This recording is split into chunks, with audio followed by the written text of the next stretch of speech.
C'est un déménagement forcé dans ce quartier d'Abomey-Calavi. Les habitants de Tankpé sont contraints de quitter leur maison après les dernières pluies qui se sont abattues sur la partie méridionale du Bénin. L'inondation dans cette zone n'est pas une nouvelle réalité, mais c'est la première fois que l'eau atteint ce pic et les conséquences sont énormes. Depuis 30 ans qu'on est ici, on n'a jamais vu ce qui se passe là actuellement. Plus de 200 maisons sont inondées, pas inondées ce qu'on dit là, inondées jusqu'au cou. Moi je suis en ville maintenant, on vient de m'appeler que c'est comme ça que la maison est inondée. Je suis venu, tout est déjà parti, il n'y a plus rien dedans.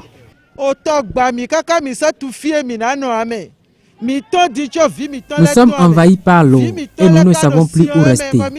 Nos enfants sont en difficulté. Mon enfant est candidat au bac. Tous ces documents sont dans l'eau.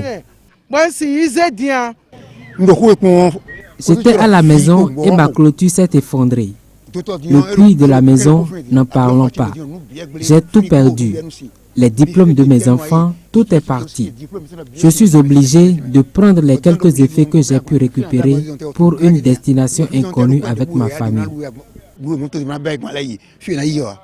Au vu de toutes ces maisons envahies par l'eau et bien d'autres dégâts matériels causés par cette inondation, l'amertume des habitants de ce quartier est débordante. Ceux-ci ne s'empêchent pas de trouver un coupable. On aurait appris que ce sont les collecteurs d'eau de la société Ita Bénin qui seraient à la base de la situation. En 2015, lorsque le gouvernement avait lancé les travaux de pavage, Tankpé jusqu'à Ita ici, la maison Ita là a demandé qu'on fasse les collecteurs, l'évacuation d'eau chez eux pour l'irrigation. Alors, tout ce qui quitte le haut là-bas vient ici vers la maison Ita. Ce qui fait que depuis 2015, on a commencé à assister des inondations. De façon partielle, on est allé vers le maire. En ce moment, c'était Oussou Guédé qui était le maire.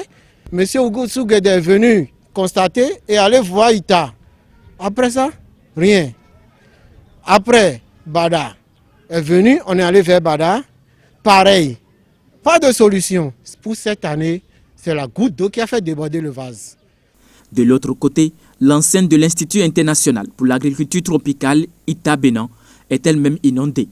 Les bâtiments sont presque engloutis par l'eau, dégâts constatés par le responsable de la sécurité du centre. Ce n'est pas Ita qui a fait qu'il y a inondation.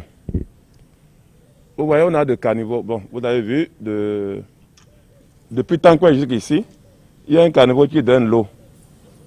C'est Africa Rice qui a créé tout ça là.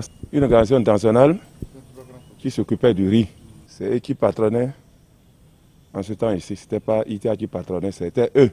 Même nous, vous voyez, nous aussi, nous sommes dans l'eau. Comment quelqu'un va vouloir se faire du mal? Face à une telle situation, les riverains se tournent vers l'exécutif.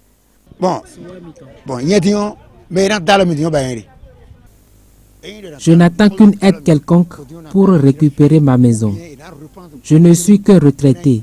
Ma pension ne pourra régler le problème.